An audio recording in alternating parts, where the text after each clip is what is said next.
So we have a lot of big emotions in our home these days, and my kids are carrying grief. They're also holding excitement. They are a little bit afraid of what they don't know yet. Those are all normal feelings, right? New things can be exciting, and they can also be scary.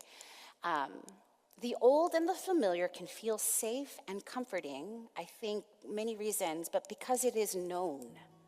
It is known.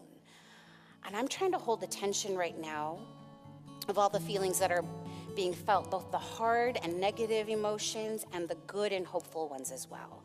Like in my home, what I'm trying to do is say, all of this is welcome. You're angry, you're sad, you're excited, you're scared. All of these things are welcome here because this is just part of the human experience. And also what can be true is that God is still with us. Mom and dad are still here.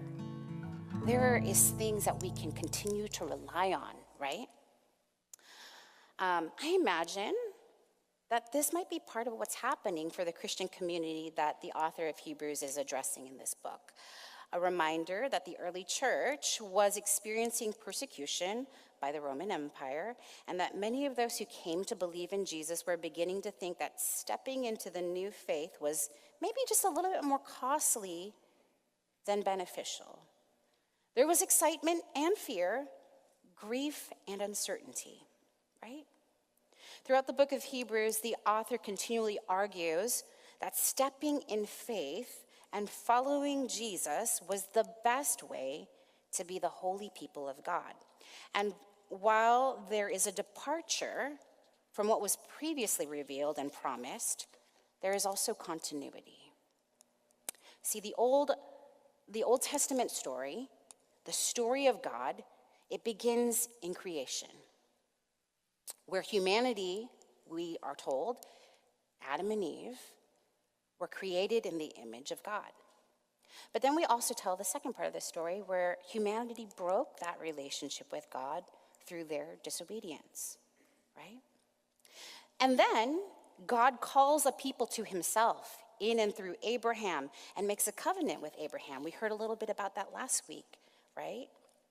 The Lord said to Abraham, "Go from your country, your people, and your father's household to the land I will show you. I will make you into a great nation, and I will bless you. I will make your name great, and you will be a blessing. I will bless those who bless you, and whoever curses you I will curse, and all the peoples on earth will be blessed through you." That was God's covenant with Father Abraham in Genesis 12. God chooses Abraham and his descendants, who become the nation of Israel, to be a blessing to the world and to pave a path for redemption.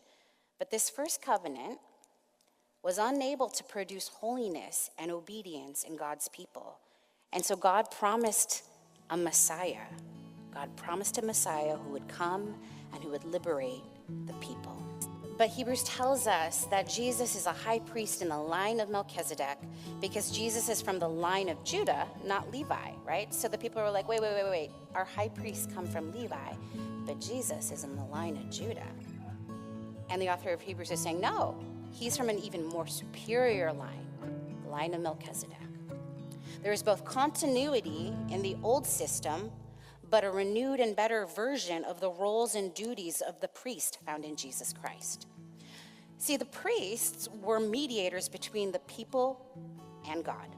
They were also there to remind the people of God's righteousness and justice, to remind the people that God cared about righteousness and justice, that confession and forgiveness matters in our relationship with God and with one another.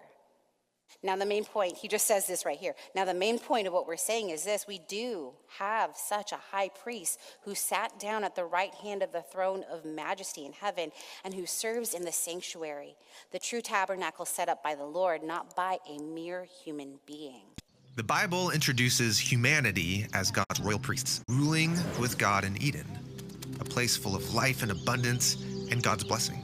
But humanity was deceived by evil and then exiled from Eden. and so humans forfeited their calling as the royal priesthood. But God promised that one of their descendants would be an even better priest who will defeat evil and intervene on their behalf to restore the blessings of Eden.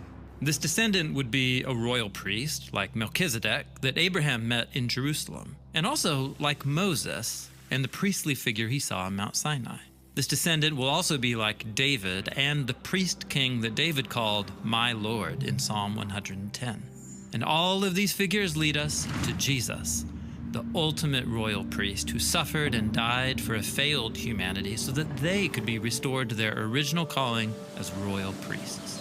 About a month after the resurrection of Jesus, his disciples see him ascend into the skies. Yeah, this was the fulfillment of Israel's hopes and of the story of Jesus. He was exalted into the heavenly temple of God's presence and installed there as the cosmic royal priest. Now, Jesus also told his followers to wait for God's presence to come and guide them into the future. And so during Pentecost, a festival in Jerusalem, God's Spirit comes down on them like they're each mini temples who are filled with God's presence. Many temples? Yeah, just like God took up residence in the tabernacle and later the temple, now God dwells among the followers of Jesus, and their bodies are the temple. The Apostle Peter, who was there that day, later put it this way: "You all are living stones, built up as a spiritual house. You all are a royal priesthood." So they are altogether God's temple. And they're also the priests, reclaiming that lost calling that God gave humanity to represent him and to rule the world on his behalf. The Spirit is restoring the life and blessing of Eden to the people of Jesus. But these people aren't priests. They're merchants and fishermen, soldiers and slaves, tax collectors and the poor.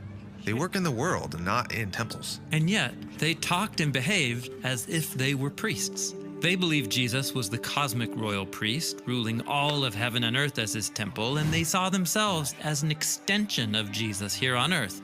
That is, the body of the Messiah. That's a beautiful image. But what does it actually look like? Well, if you went to the temple in Jerusalem, you would hear the priestly choirs singing poetry that honored God and that told the story of his love. Music was a bridge between heaven and earth. Also, the followers of Jesus started writing and singing new songs about Jesus as part of their priestly calling. Right. Priests also surrendered everything over to God through their sacrifices. And so followers of Jesus started giving themselves, their time, and their money and energy to serve those in need. And they said, these are the sacrifices that bring pleasure to God. Priests also intercede on behalf of others through blessings and prayers, advocating for the needs of everyone. Yeah, this is why the Apostle Paul called on the Christians living in Rome to all together offer their bodies as one single living sacrifice. A living sacrifice. Yeah, Jesus offered his life in the ultimate act of love. And so they too were to surrender themselves to each other and to those who needed their help. This is the royal priesthood, Jesus style. When people imitate Jesus, the royal priest, they become a new humanity, living in a way that reunites heaven and earth. Exactly.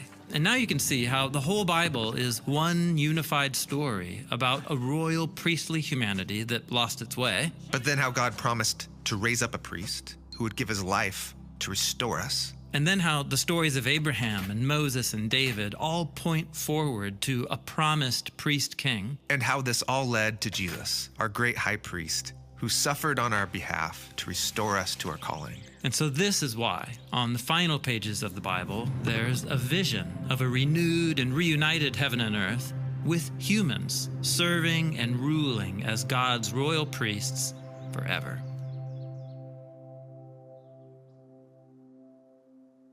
As you come to him, brothers and sisters, the living stone, that's Jesus, rejected by humans but chosen by God and precious to him, you also, like living stones, are being built into a spiritual house to be a holy priesthood, offering spiritual sacrifices acceptable to God through Jesus Christ. For in Scripture it says, "See, I lay a stone in Zion, a chosen and precious cornerstone, and the one who trusts in him will never be put to shame."